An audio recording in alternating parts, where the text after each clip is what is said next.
हमारे खिलाफ डिक्री है टाइटल और पोजीशन की, और परमानेंट इंजंक्शन की, दोनों कोर्ट से कंकरेंट फाइंडिंग।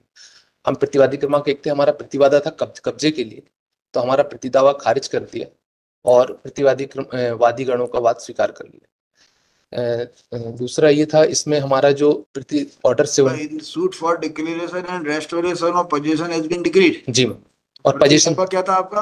प्रतिदावा हमारा कब्जे स्थायी निषेधाज्ञा के लिए, स्थायी निषेधाज्ञा का रहा होगा। जी स्थायी निषेधाज्ञा। What was your right in the property? Property का राइट था, हमने बोला था कि हमारा पैतृक संपत्ति है हमारी, और उन्होंने ये बोला है हमारी पैतृक संपत्ति है, और पैतृक संपत्ति के आधार पर हम 30 वर्षों से काबिज हैं।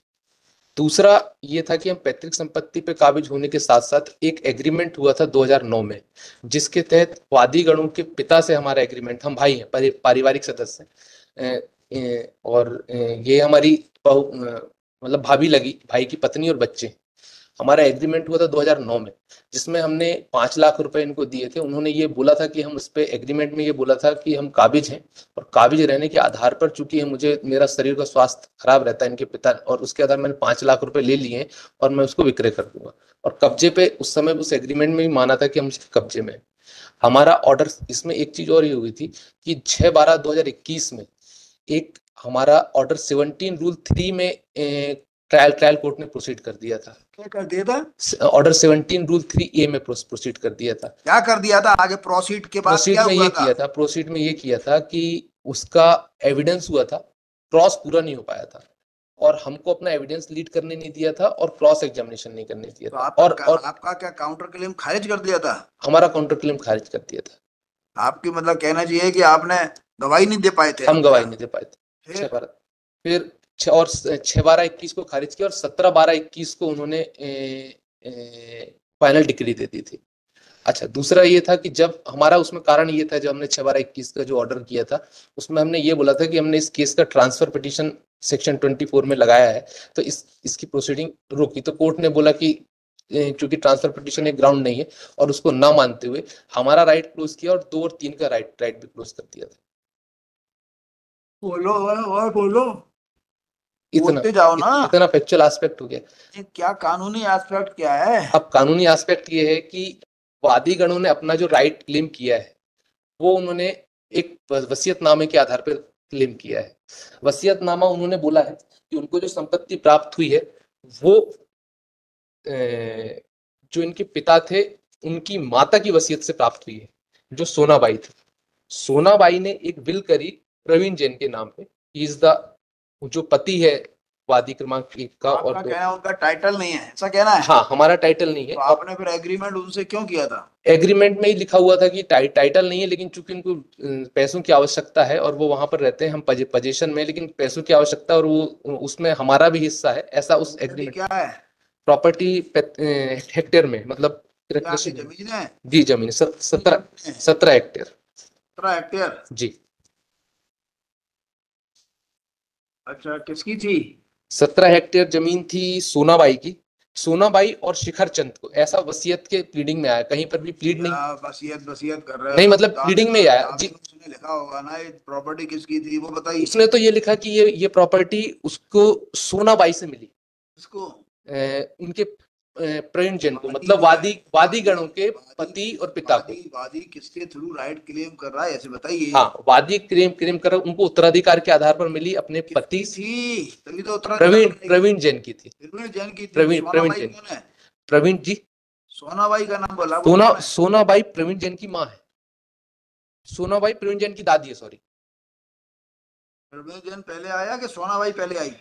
सोनाबाई पहले आई। तो प्रॉपर्टी सोनाबाई की थी कि प्रवीण जैन की थी? प्रॉपर्टी सोनाबाई और शिखर चंद दोनों की थी। सोनाबाई और शिखर चंद कौन है? शिखर चंद सोनाबाई का लड़का है। उनको संयुक्त रूप से एक जगत लाल ये जो है सोनाबाई और शिखर चंद की, आपका कहना है प्रॉपर्टी थी, इसमें कोई विवाद नहीं है? हमने ये बोला कि हमें जो उत्तराधिकार मिला, सोनाबाई और शिखर चंद की थी, ऐसा वादी का कहना है। हाँ। वादी कौन है? वादी हैं जैन के बच्चे, प्रवीण जैन के बच्चे, और प्रवीण जैन कौन है? शिखर चंद का बच्चा। शिखर चंद का बच्चा। ठीक है जी। तो यानी कि वादी लोग क्लेम कर रहे हैं सोनाबाई और शिखर चंद और प्रवीण के थ्रू। जी। आप कौन हो? हम हैं प्रवीण के भाई विनोद।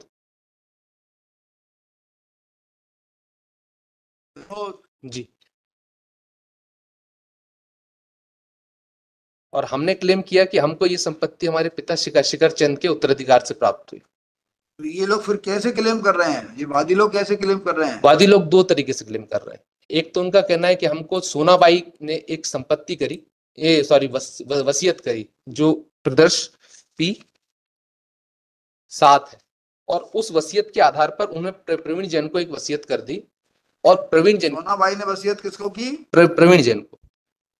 हाँ भाई, तू प्रवीण जैन। जी। ये कब करी? ये करी उन्होंने 27/5/1987 को। 27/5/1987। ये प्रवीण जैन अकेले को वसीयत थी, इसमें विनोद भी रहा होगा? नहीं, इसमें विनोद नहीं था। विनोद को प्रॉपर्टी क्या मिली? विनोद को प्रॉपर्टी ऐसी मिली कि तो भी तो कुछ मिला होगा। जी, विनोद को प्रॉपर्टी जो मिली वो एक व्यवस्था पत्र के आधार पर और जो P6 के आधार पर और भी संपत्तियां बटी। तो अच्छा, बटी, उसमें एक चीज ये हुई सर, उसमें उसमें एक रीडिंग ये हुई कि मतलब उसमें जो बंटवारा हुआ, मतलब इनकी जो संपत्ति थी सोनाबाई ने वसीयत 87 में कर दी। इसके बाद एक आपसी बंटवारा 1990 में हुआ। इसमें आपसी बंटवारा किन किन के बीच में हुआ? हाँ, आपसी बंटवारा शिखर चंद के सारे वारसान, मतलब प्रवीण जैन और भाई लोगों के बीच में। नाम क्यों नहीं बोलते आप? हमें आपको पता है आपके घर? अच्छा, नाम बताओ। जी जी जी जी। प्रकाश, प्रवीण, हाँ, मैं वो निकाल ही लेता सर। प्रकाश, प्रवीण, प्रमोद, पेश कर रहे हो आपसे फालतू बातों में। नहीं, प्रकाश, प्रवीण, प्रमोद, विनोद, चक्रेश, मीना, मंजू। हाँ जी। इन सबके बीच में एक बंटवारा हुआ। इसमें जो सोनाबाई थी इस समय फोत हो चुकी थी, इस समय जब ये बंटवारा हुआ 1990 में।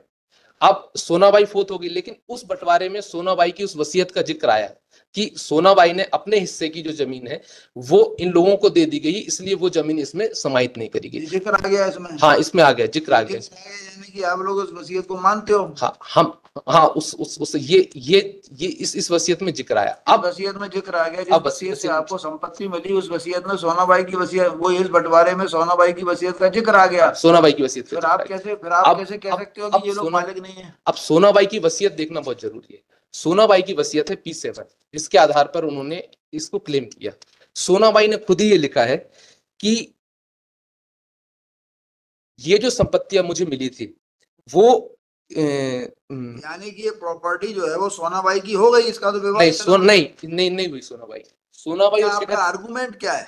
हमारा आर्गुमेंट ये है कि जिस डॉक्यूमेंट के आधार पर वादी ने अपना राइट क्लेम किया है, वो डॉक्यूमेंट ही बता रहा है, जिसके थ्रू अपना टाइटल बता रहा है कि ये अविभाजित, ये सोनाबाई की संपत्ति नहीं थी, वो वसीयत ही बता रही है। कोर्ट ने कहाँ डील किया है? आपका कहना है कि सोनाबाई, ये वादी सोनाबाई के थ्रू क्लेम कर रहा है? वादी सोनाबाई के थ्रू या प्रवीण के थ्रू? प्रवीण के थ्रू कर रहा है। सोनाबाई, क्योंकि प्रवीण को सोनाबाई से संपत्ति मिली। तो आप कुछ भी बोल देते हैं, आप उसको स्वीकार कर लेते हैं। नहीं, सोनाबाई की वसीयत से प्रवीण को मिली।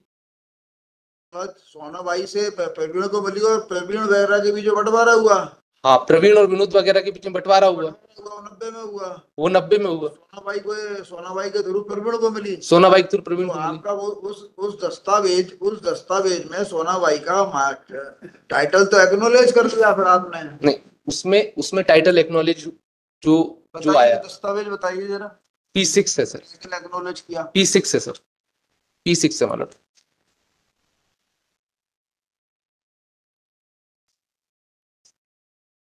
एग्जिबिट P6 में।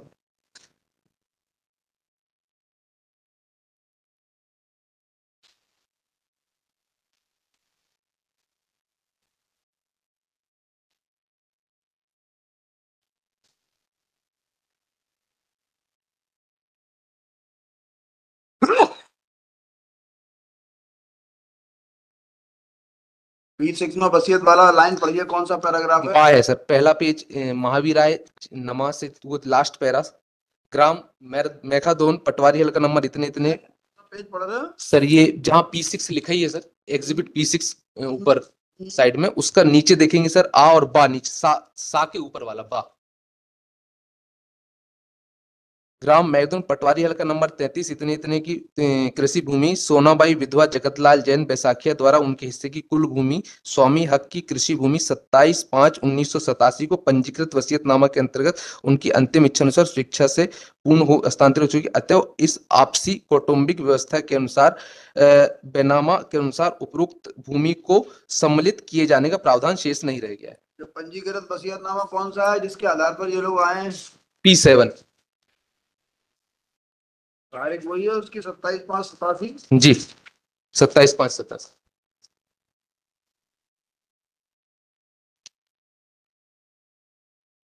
इस वसीयत को तो आप लोगों ने सिद्ध मान लिया, अब 27 स्वीकार कर लिया। जी बट इसमें आप कैसे कह सकते हो सोनाबाई मालिक नहीं थी? अब मलट सोनाबाई इसकी जो इस वसीयत का मलट तीसरा पेज देखेंगे मलट। यदि आपको ये मानते थे कि ये मालिक नहीं है तो इसकी मालिकी का आप डिक्लेरेशन का दावा लगाते कि ये मालिक नहीं है, ये संपत्ति तो हमारी फला फला व्यक्ति की थी इसलिए हमें मालिक, हम इसके भी मालिक हैं, काबिज हैं। क्या देखना है? पेज 3 वसीयत का। हाँ पढ़िए। P7 का उपरोक्त हिस्सा, इसमें पहले जो सोनाबाई उन्होंने बताया कि किस किस को हमको पहले संपत्तियां कैसे कैसे आई, पहले वाले दूसरे वाले पेज में, और दूसरे वाले पेज में उन्होंने ये बताया कि मुझे और शिखर चंद को सामलाती रूप से कौन सी संपत्तियां मिली। दूसरे पेज में उन्होंने ये बताया शिखर चंद सोनाबाई का लड़का है। जब उन्होंने ये बता दिया, इसके बाद पेज 3 पे आते हैं। पेज 3 में पैरा 3 में बोलती है उपरोक्त हिस्सा भरी 2 की हल्की बर्रा किस्म आधार किया है, जबकि एवं सासे भूमि अच्छी किस्म अच्छी कीमत पैदावार की है। दुई उपरोक्त बंटवारा सभी सदस्य सहमति उनके मुताबिक किया गया। उक्त बंटवारा की लिखा पढ़ी विचाराधीन थी, जो मेरे पुत्र शिखर चंद की फौत हो जाने के कारण नहीं हो सकी। मतलब शिखर चंद और सोनाबाई का हिस्सा पार्टीशन नहीं हुआ। अब सोनाबाई ने जब हिस्सा पार्टीशन नहीं हुआ तो इस अनपार्टीशन हिस्से को उन्होंने दे दिया प्रवीण जैन अपना हिस्सा, उस आधा मानते हुए।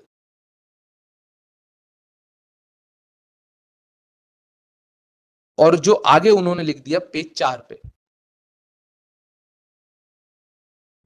रेलिवेंट, और मैं वसीयत करती हूं कि मेरे हिस्से की उपरोक्त जायदाद जो मेरे पुत्र शिखर चंद साथ है गई, मेरा 1/2 हिस्सा एवं बाजार चौक पारिवारिक मकान मेरा 1/4 हिस्सा, वो पूरी जायदाद भरते वक्त जो भी मेरे चल अचल संपत्ति जिस तरह मेरे पास मरने को उसका मालिक मेरा नाती प्रिंट कुमार रहेगा, अलावा अन्य किसी का कोई हक न रहेगा। उपरोक्त बंटवारे में यदि किसी का विवाद होता है, समस्त जायदाद इतनी इतनी 54 हेक्टेयर एवं मकान जिसका वर्णन ऊपर मुताबिक के मुकाबले हिस्से के बंटवारा कर मेरा हिस्सा 1/4 आएगा, उसका मालिक प्रवीण जैन ही होगा।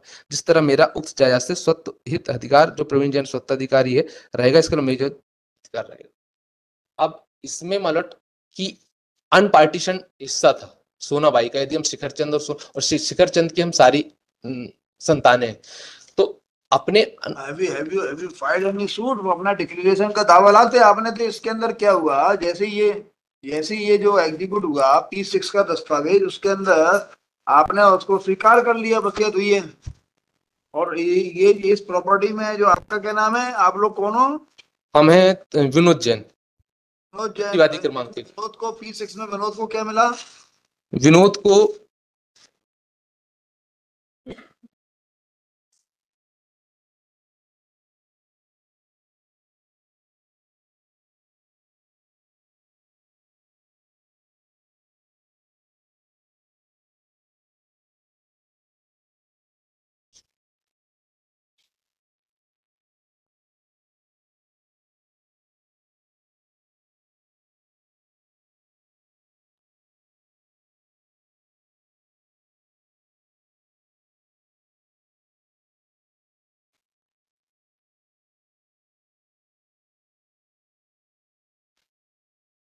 पेज 6 पे है उनका जो वो लिखा हुआ है। हाँ व्यवस्थापक पढ़ो। रकवा विनोद कुमार चक्रेश। कहाँ से होता है शुरू, क्या होता है बताइए ना, ऐसे सही में पढ़ना शुरू कर देते हो। ये लास्ट में देखेंगे सर, सबके रकबे लिखे उन्होंने, जमीनों को विवरण अनुसार है, और उसमें लास्ट में देखेंगे मतलब कि उसमें जो विनोद कुमार चक्रेश कुमार मणिबाई इन सब का नाम लिखते उन्होंने एक रकबा बताया कि इतना इतना रकबा इनको आया। अब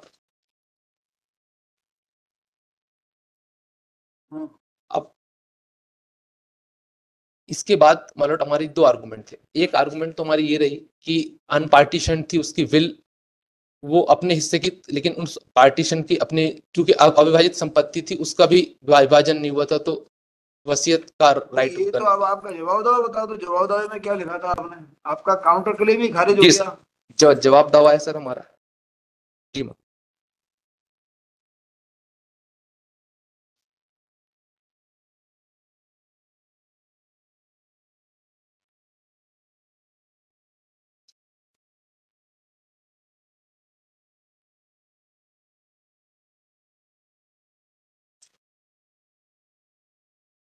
जवाब दावे के अतिरिक्त कथन में हमारा है कि पढ़ मतलब ये दावा जो है किस बात का था? दावा था मालोड, declaration of title, permanent injunction और कब्जे के लिए। पहले इन्होंने कब्जे के लिए नहीं लगाया था, फिर ड्यूरिंग ट्रायल लगाया उन्होंने कब्जे के लिए। 2014 में उन्होंने वाद कारण बताया कि वाद कारण 2014 में पैदा हुआ जब उसने ट्रैक्टर को लौटा दिया। फिर उन्होंने बोला कि 2016 में इन्होंने बोनी कर लिए ट्रैक्टर चला के, और ऐसा कब्जा बताते हुए उन्होंने कब्जे के लिए वाद लाया 2016 में ये। फिर उसके बाद वो अमेंडमेंट लेके आए कब्जे के लिए।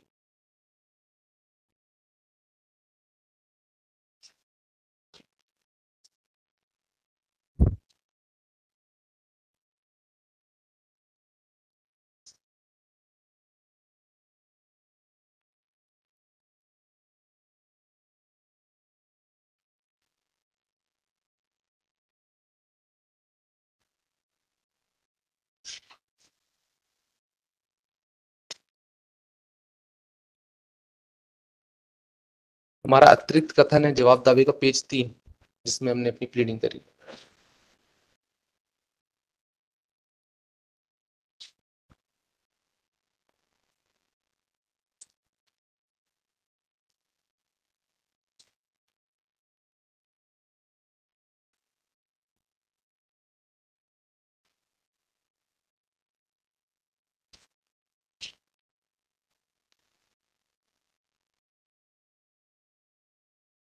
जवाब दावा किस किसने दिया? जवाब दावा हमने भी दिया था, प्रतिवादी क्रमांक 2 और 3 ने भी दिया था। हमने तुमने मतलब ऐसा प्रतिवादी कौन क्रमांक, त्योहार प्रतिवादी है सर जो सर त्योहार? प्रतिवादी क्रमांक 1 ने, प्रतिवादी क्रमांक 1 ने, प्रतिवादी क्रमांक 2 और 3 ने भी दिया था अलग से।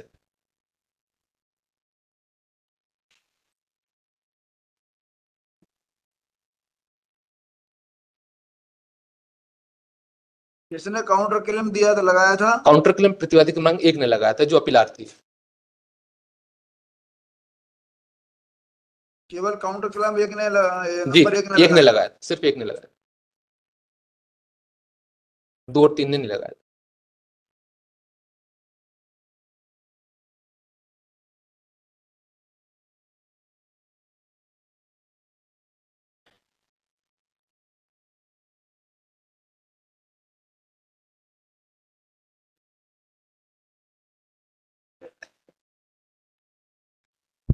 पढ़े लो काउंटर क्लेम, जो काउंटर क्लेम लगाया ये सब आप कह ही नहीं सकते।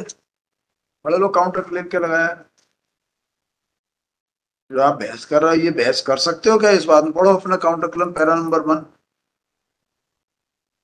ये है कि वादी क्रमांक 1 के पति स्वर्गीय प्रवीण जैन, जो कि प्रतिवादी क्रमांक 1 का सगा भाई के द्वारा अपने हक एवं अधिकार की भूमि दिनांक 12/5/2009 को नगद 5 लाख रुपए गवाहों के समक्ष प्राप्त कर हेक्टेयर भूमि पूर्व में 2,70,000 में इकरारनामा को 2,30,000 प्राप्त कर प्रतिवादी पक्ष में उक्त भूमि का विक्रय करने का इकरारनामा कर दिया गया था, और प्रतिवादी के भाई प्रवीण जैन के द्वारा प्रतिवादी की सुविधा अनुसार उक्त भूमि विक्रय पत्र निष्पादित किए जाने हेतु इकरार किया गया था। चूंकि प्रवीण जैन सगा भाई होने के कारण किसी भी प्रकार का अविश्वास करने का कोई कारण नहीं था, वादीगण के परिवार के साथ हमेशा अच्छा तालमेल बना हुआ था और संबंध में वादीगणों को सभी तथ्यों की स्पष्ट जानकारी थी। परंतु आज से 4-5 साल पूर्व प्रवीण जैन का स्वर्गवास हो गया, जिस कारण भाई की मृत्यु के बाद वादीगणों से उक्त भूमि का विक्रय पत्र निष्पादित किए जाने हेतु कहा गया, तो वादीगणों के द्वारा स्पष्ट स्वीकृति दी गई। परंतु बाद में लोभ लालच के कारण बाद में भूमि को विक्रय बनाने की योजना बनाने लगे, जिसके कारण प्रतिवादी ने अपने भाइयों से सलाह मशवरा किया, तो भाइयों के द्वारा भी आपत्ति दर्ज किए कि बाद में भूमि पिता की होने के कारण प्रतिवादी उसके भाई प्रकाश चंद, प्रमोद कुमार, चक्रेश कुमार वगैरह का बराबर बराबर हक एवं अधिकार है, एवं भविष्य में पारिवारिक समझौता हो जाने की उम्मीद के कारण प्रतिवादी के द्वारा विक्रय पत्र निष्पादित किए जाने के संबंध में कार्रवाई में विलंब कर दिया है। परंतु वादीगण के द्वारा विक्रय पत्र करने की योजना करने दावा वादीगणों के खिलाफ प्रस्तुत किया जा रहा है भूमि अधिग्रहणों के पिता एवं पति जन के द्वारा विक्रय की जा चुकी है और अपने जीवन काल में भूमि पर इस पर प्रतिवादी का स्पष्ट कब्जा है, इस कारण स्थायी निषेधाज्ञा हेतु दावा पेश किया जा रहा है। ये सब तो आपका ये वाला तो केवल स्पेशल परफॉर्मेंस का मैटर था आपका, वो खारिज हो गया। और इसमें जो हमने संयुक्त संपत्ति के संबंध में हमने अपने जवाब दावे में बोला है अतिरिक्त कथन में कि ये हमारी संयुक्त प्रॉपर्टी ज्वाइंट प्रॉपर्टी तो है, तो लेकिन अल्टीमेटली वसीयत भी तो सामने रखी हुई है और उस लाइट में आप इसको अकेले की मान के एग्रीमेंट बोल रहे हो। अब तो आपका केवल एक ही मुकदमा बचता था कि आप उस एग्रीमेंट के आधार पर स्पेशल परफॉर्मेंस की डिग्री लेते, वो आपने खारिज और करा लिया। अब वो बताइए ट्रायल कोर्ट ने क्या कहा था।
बताइए कुछ और कहना है।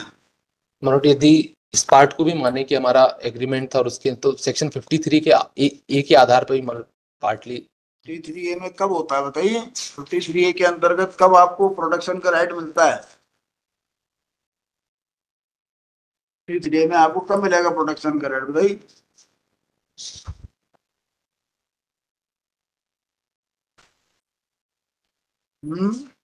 आपका तो खारिज ही हो गया ना काउंटर क्लेम।